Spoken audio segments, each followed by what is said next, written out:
This is your test review for the first test for 1307 Media Literacy or Introduction to Mass Communications. The way that I have the test set up is it has essentially two sections.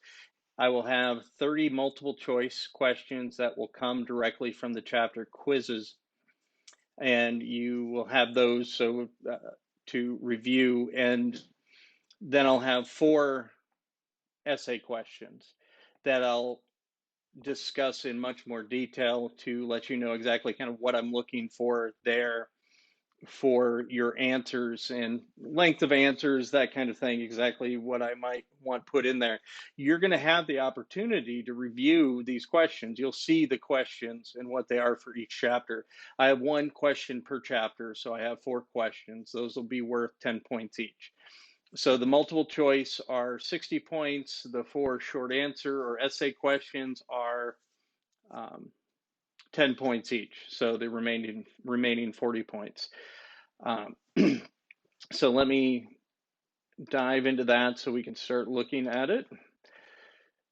So in the first one, in chapter one, you guys did the worksheet when it talked about the ways culture, that was talking about the idea of culture being limiting and liberating.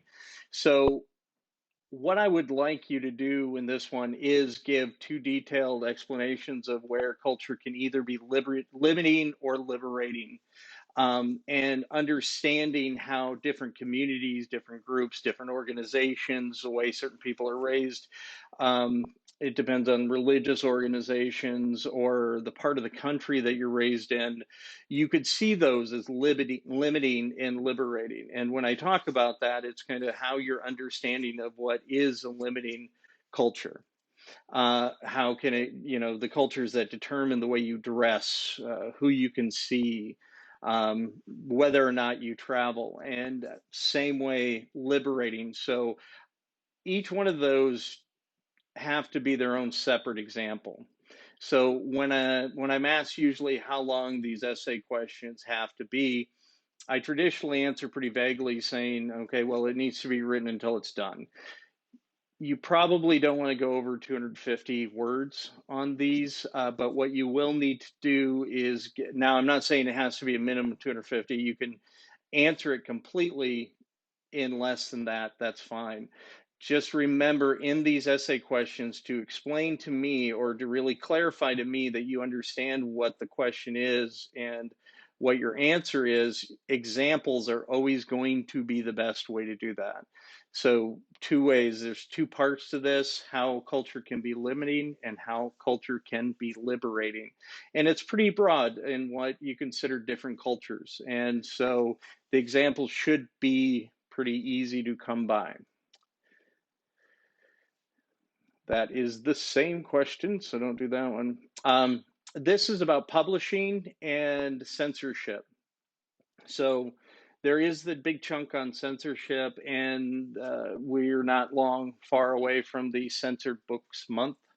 I believe that's in November, but I could be wrong about that. But understanding what censorship is the primary part of this question. So censorship is when a book's distribution is limited due to one or many organizations being against the content of that book. Sometimes it can be with language, sometimes it could be with content. There's a vast majority, or there's a vast number of books that have been taken out of public schools because The Adventures of Huckleberry Finn is one because of use of racial language.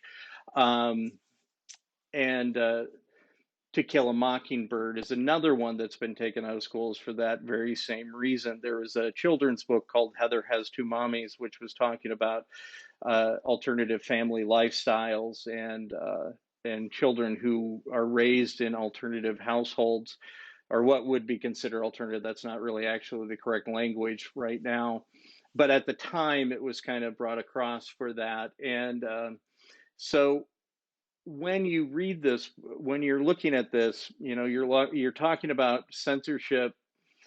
It's not asking you directly about censorship the supposed good culture resulting from limiting publications versus the democratic obligation to resist censorship. So we live in the United States, where most often we would want to side on the idea of actually publishing versus not.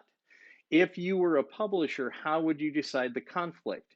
And what you're talking about is the extremes. So there's the Anarchist Cookbook, which is a book that's been around for years.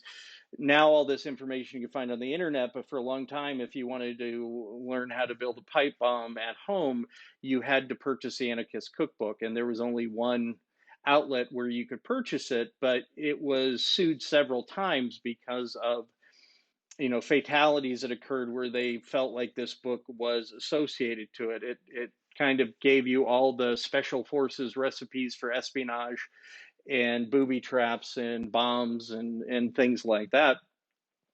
So there you can tie where things were done with the knowledge used in this book to harm others. So is that a good reason for it to be censored? Also, there's also publications, whether or not it be, you know, considered pornography or pornographic.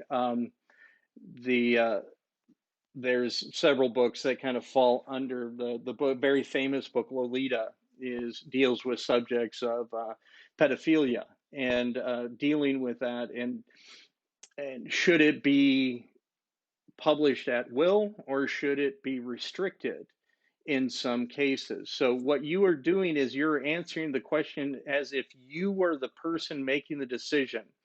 Would you say, okay, I'm just going to let them publish anything? I believe in the First Amendment and nobody should restrict the right to publish information. Well, you have to defend why that is the case. You can't just say, I'll publish anything and you're done.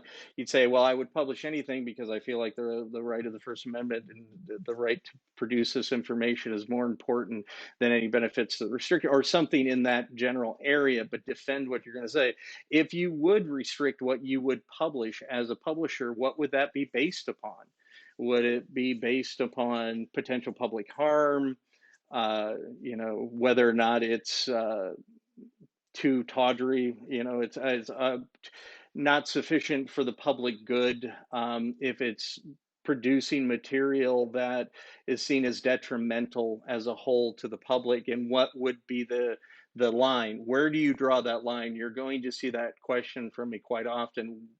What is outside the public? And you don't have to be extremely specific, but in general, what areas where would you think that those restrictions are much more necessary than others? So you are coming at this question as if you were the one who is making those decisions. How would you make those decisions? And regardless of the decision you make, you have to defend that decision. And examples are always going to be important.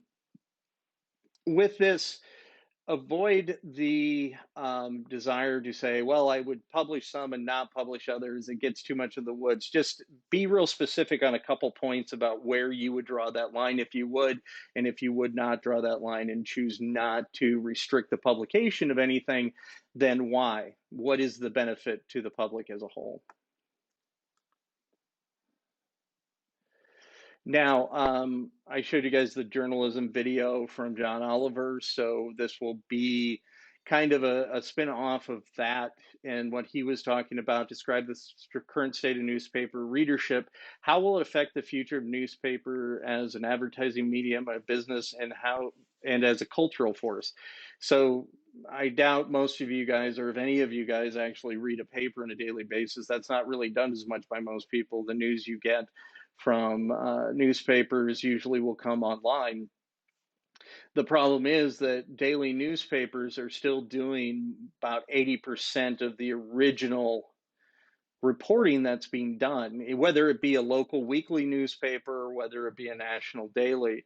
So we know that advertising was what kept newspapers afloat for years, and they've not been able to mimic the advertising scheme or business model that they had uh, when they were originally producing for years and years as they were producing newspaper, because you can find most of the advertising, especially off like Craigslist, that type of advertising classified, which was at the back of the paper where they made a lot of their money. So what's the future as an advertising medium? That's kind of the business end of it. It probably might or may not be as effective. Some people may still see it as wanting to see a published work, or perhaps that's going to go online wholly.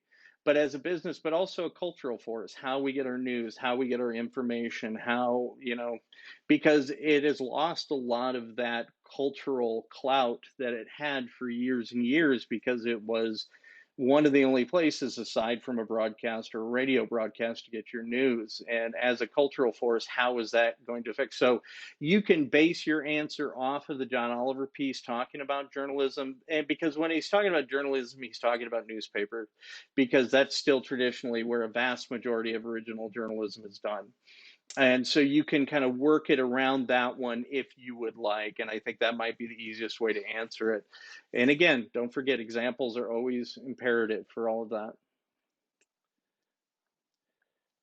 So I'm going to put this one on pause because I have to get one more question out here for you guys. So if you will, I'm going to edit this out.